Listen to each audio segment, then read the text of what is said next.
आज मेरे चैनल पर वीडियो बनाने के बाद मैं कुछ रील्स देख रहा था। एक क्रिएटर ने मुझे उसके कंटेंट से काफ़ी प्रभावित किया है। जब मैं ऐसे युवा क्रिएटर्स को देखता हूँ तब उनके लिए मन में बड़ा प्राउड फील होता रहता है और मराठी के एक महान लेखक स्वर्गीय पु. देशपांडे जी के शब्दों की याद आती है। मैं बचपन से उन्हें खत यानी चिट्ठी लिखता था और वो मेरे हर खत को जवाब भी भेजते थे। जब कॉलेज में था पुणे गया तब पहली बार प्रत्यक्ष रूप में मुलाकात हुई। ऐसे ही एक बार मैंने लिखा था कि तुम्हारे जमाने में हर क्षेत्र में इतने महान इमॉर्टल लोग खासकर कलाकारों में पैदा हुए थे, अब वो जमाना नहीं रहा का मुझे बहुत बड़ा जवाब आया था। उन्होंने कहा था तुम लगभग 17 साल के हो और मैं 75 सालों का, लेकिन तुम्हारा खत पढ़कर मुझे लग रहा है मैं आज भी विचारों से 17 साल का ही हूँ और विचारों से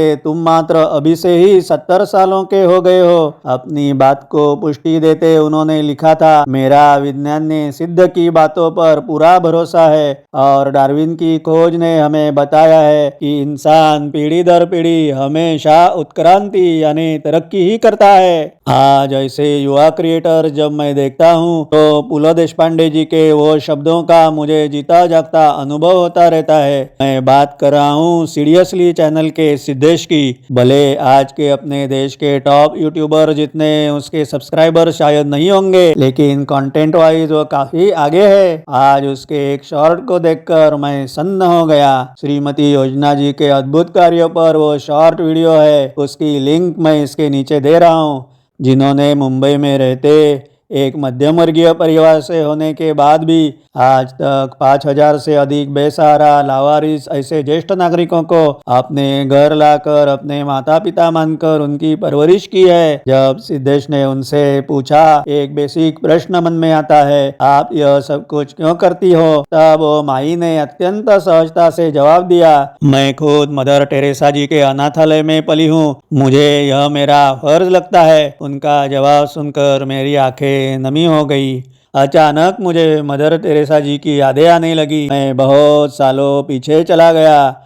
वो थर-थर कांपते हाथों का स्पर्श उन्होंने उनके हाथ में था वो क्रॉस जब मेरे सर पर रखा था और प्रभु की प्रार्थना की थी। अचानक फिर से मेरी आंखें डबडबा गई। जब मेरी दादी का स्वर्गवास हुआ था तब मेरे बड़े चाचा जी ने मुझे कहा था कि दादी की इच्छा थी कि उनके लिए धार्मिक कार्यों मत करना, लेकिन वही पैसे तुम आशादान संस्था में जाकर दे देना। चाचा जी बोले हम उनके लिए सभी रिचुअल्स यानी धार्मिक कार्यों भी करेंगे और आशादान में भी जाकर जितना हो सके उतना डोनेशन भी दे देंगे। 15 दिनों बाद जब वो डॉक्टर के पास गिरगांव में चेकअप के लिए जा रहे थे तब मैं उनके साथ था। जाते समय वो मुझे बोले आज चेकअप के बाद आते समय भाईखला उतरकर आशादान संस्था में जाते हैं। हम दोनों जब आशादान पहुंचे तब तक दोपहर हो गई थी। वहाँ संस्था के कार्यालय में जाकर चाचा जी ने वहाँ दादी के नाम कुछ डोनेशन दिया। मेरी तो बड़ी इच्छा थी मदर टेरेसा जी का दर्शन हो जाए। चाचा जी ने जब वो कार्यालय में पूछताछ की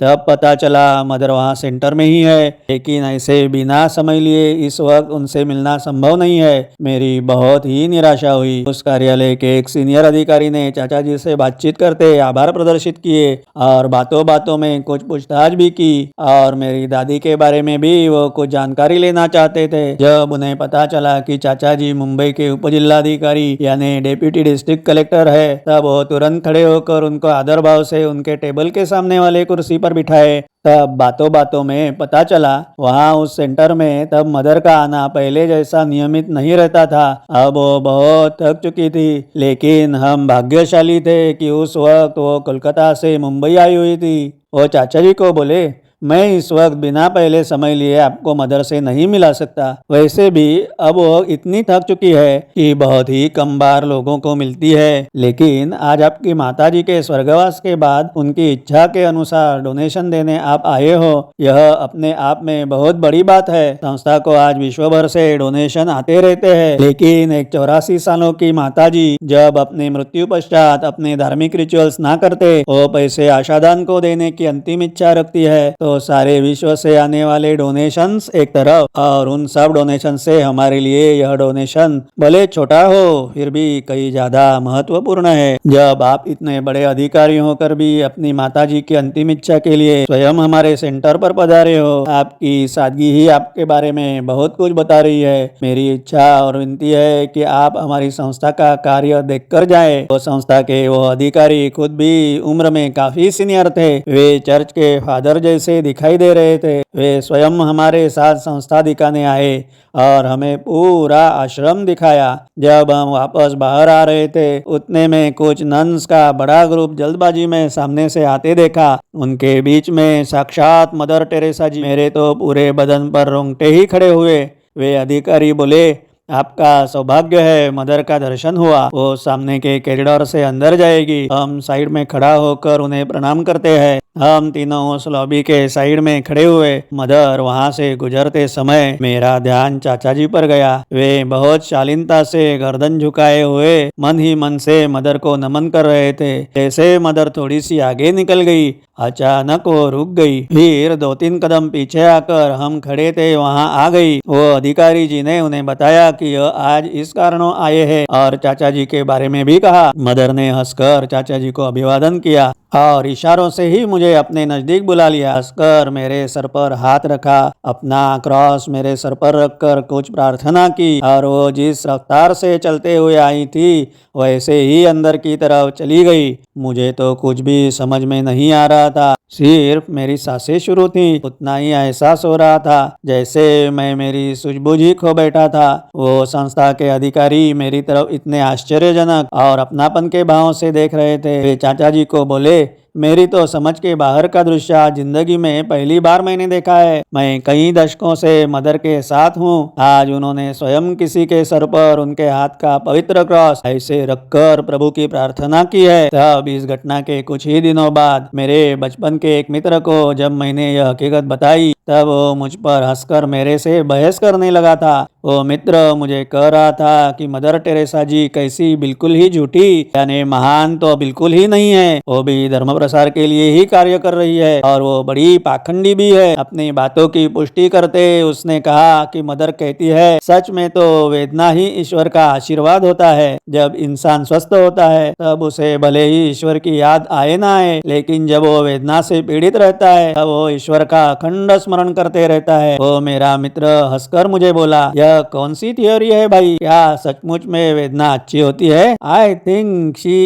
इज जस्ट क्रेजी। यह सब सुनते मैं बहुत दुखी हुआ। मैं उसकी वो मूर्खतापूर्ण बातें सुनते समय तब खुद पर बहुत कंट्रोल कर रहा था। कहने लायक तब भी मेरे पास बहुत कुछ था, लेकिन उसके साथ बहस करना बिल्कुल ही व्यर्थ था। मेरा एक मन तो मुझे कह रहा था उसे ऐसी 4 कान के नीचे जोरदार थप्पड़ मारनी चाहिए। फिर भी तब मैंने खुद पर कंट्रोल रखा और वहां से मैं निकल पड़ा। उसका मदर को इतना विरोध था क्योंकि वो मित्र प्रखर हिंदुत्ववादी विचारों में पला हुआ था। सही में कहूँ मैं भी 100% नहीं 101% सनातनी हूँ और यह मैं बहुत विनम्रता से और गर्व से भी कहता हूँ। लेकिन फर्क इतना ही है, मेरे सनातनी विचारों विवेक के दायरे में पले फूले हैं और मूलतः सनातन कोई धर्म नहीं है। असल में तो हिंदू भी मूल स्वरूप में धर्म ही नहीं है। हिंदू मतलब जीवन जीने की एक आदर्श और गहरी विचारधाराओं का सुंदर सा संगम है। मुझे इसी विषय पर भी आगे फिर कभी विस्तार से बातचीत करनी है, लेकिन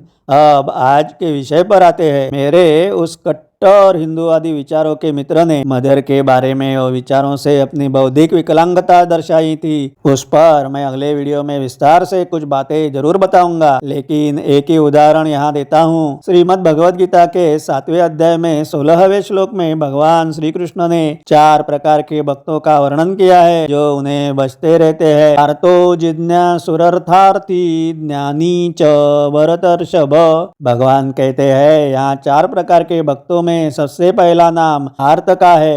अर्थ वह है जो भारी संकट, पीड़ा या दुख में भगवान को पुकारता है। भगवान आगे कहते हैं कि यह चारों ही भक्तों सच्चाई से मेरी भक्ति करते हैं। आगे श्री कृष्ण कहते हैं, लेकिन संकट में पुकारने वाला भक्त हमेशा उनके हृदय के बहुत करीब होता है, क्योंकि उस समय उसका अहंकार शून्य हो चुका होता है। ऐसे ही विचार और भाव हमारे सभी संतों की रचनाओं में भी लिखे हुए हैं। इस पर अगले वीडियो में विस्तार से बातें करते हैं। मतलब मदर टेरेसा जी ने वही बात कही थी जो साक्षात श्री कृष्ण ने गीता में कही है, लेकिन खुद के अज्ञान को दुर्लभ ज्ञान मानने वालों को क्या और कैसे समझाए। उस मित्र की ऐसी मूर्खतापूर्ण विचारों को सुनने के बाद मैंने यह मदर के प्रत्यक्ष दर्शन का अनुभव बाद में किसी से शेयर भी नहीं किया, लेकिन मेरे मन में सबसे कीमती इत्र की तरह संभाल कर रखा है। उस दिन आशादान से घर लौटने